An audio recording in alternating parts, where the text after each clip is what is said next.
Paediatric ഉണ്ട്, അതോടൊപ്പം തന്നെ കാർഡിയാക് ഉണ്ട്, ഓർത്തോ വിഭാഗമുണ്ട്. ഈ ഒറ്റ ബിൽഡിങ് 17 വർഷമായിട്ട് ഉള്ളൊരു ബിൽഡിങ്ങാണ്.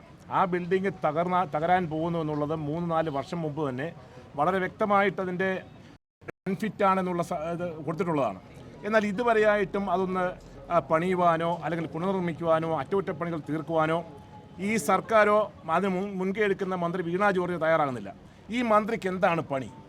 വീണ ജോർജ് എന്ന് പറയുന്ന ഈ മന്ത്രിക്ക് ഒരു ദിവസം ഇവിടെ വന്നിരുന്നു കഴിഞ്ഞാൽ അവിടെയുള്ള വകുപ്പ് തലവന്മാരെയും മറ്റുള്ള ആളുകളെയും വിളിച്ചു വരുത്തിയിട്ട് എന്തൊക്കെയാണ് പ്രശ്നങ്ങളെന്ന് ചോദിച്ചു കഴിഞ്ഞാൽ അപ്പോൾ തന്നെ മനസ്സിലാക്കാവുന്ന പ്രശ്നങ്ങളാണ്.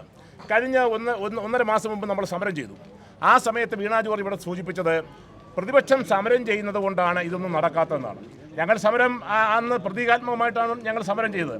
പക്ഷേ ആ സമരം ചെയ്തതിന് ശേഷം 1.5 മാസമായി ഏതെങ്കിലും ഒരു ബിൽഡിങ്ങിലെ കൊള്ളാത്ത ബിൽഡിങ്ങിൽ നിന്നുള്ള സാധനങ്ങൾ മാറ്റിയോ അല്ലെങ്കിൽ ഒരു പേപ്പർ വർക്ക് നടത്തിയോ? ഒന്നും ചെയ്തിട്ടില്ല.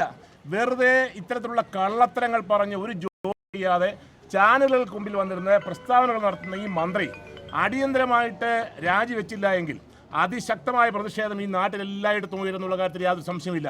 ഇത് ഒപ്താൽമോക്ക് ബിൽഡിങ്ങാണ്.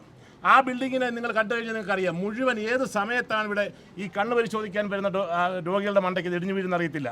തൊട്ടപ്പുറത്ത് അഡ്മിനിസ്ട്രേഷൻ ബ്ലോക്കുണ്ട്, അതിൻ്റെ സ്ഥിതി തന്നെയാണ് എന്ന് പറഞ്ഞു കഴിഞ്ഞാൽ ഈ ജനറൽ ആശുപത്രിയിലെ മുഴുവൻ ബിൽഡിങ്ങുകളും പൊളിച്ച് പണിഞ്ഞ് നല്ലതുപോലെ ചെയ്യേണ്ട സമയം കഴിഞ്ഞു. പക്ഷേ ആർക്കാണിത്?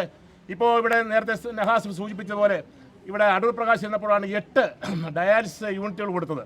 അതിൻ്റെ അകത്ത് ഇപ്പോൾ 5 എണ്ണം മാത്രമേ പ്രവർത്തിക്കുന്നുള്ളൂ. ഒരു ഡയാലിസിസ് യൂണിറ്റിൽ 3 പേർക്ക് ഒരു ദിവസം ചെയ്യാൻ കഴിയും. അങ്ങനെ ഇപ്പം 8 പേർക്കുണ്ടായിരുന്നു 24 പേർക്ക് ഡയാലിസിസ് ചെയ്യാമായിരുന്നു. ഇപ്പോൾ 15 പേർക്ക് പോലും ചെയ്യാൻ കഴിയുന്നില്ല. അതുപോലെയുള്ള എല്ലാ ഉപകരണങ്ങളും തകർന്നിരിക്കുന്നു. ഈ ഉപകരണങ്ങൾ മാറ്റിവാങ്ങിക്കാൻ തയ്യാറാകാത്ത എന്താണ്? ഇവിടെയുള്ള ചില ലാബോറട്ടറികളെ സഹായിക്കാൻ വേണ്ടിയിട്ട്, അതോടൊപ്പം തന്നെ മറ്റുള്ള സ്വകാര്യ ലോബികളെ സഹായിക്കാൻ വേണ്ടിയിട്ടാണ് ഈ കാര്യങ്ങൾ ചെയ്യുന്നതെന്ന് ഞങ്ങൾ പറഞ്ഞാൽ അത് വിശ്വസിക്കാതിരിക്കാൻ കഴിയുമോ? അതുകൊണ്ട് വളരെ പെട്ടെന്ന് തന്നെ ഈ കാര്യങ്ങളിൽ അടിയന്തരമായി ശ്രദ്ധ പതിപ്പിച്ചില്ല എങ്കിൽ യൂത്ത് കോൺഗ്രസ് നടത്തുന്ന ഈ സമരപരിപാടികൾ ഇപ്പോൾ കോൺഗ്രസ് ഏറ്റെടുത്ത് കഴിഞ്ഞു. അതിശക്തമായ പ്രക്ഷോഭവുമായി ഇന്ത്യൻ നാഷണൽ കോൺഗ്രസ് മുന്നോട്ട് പോകുന്ന കാര്യത്തിൽ ഒരു തർക്കവുമില്ല.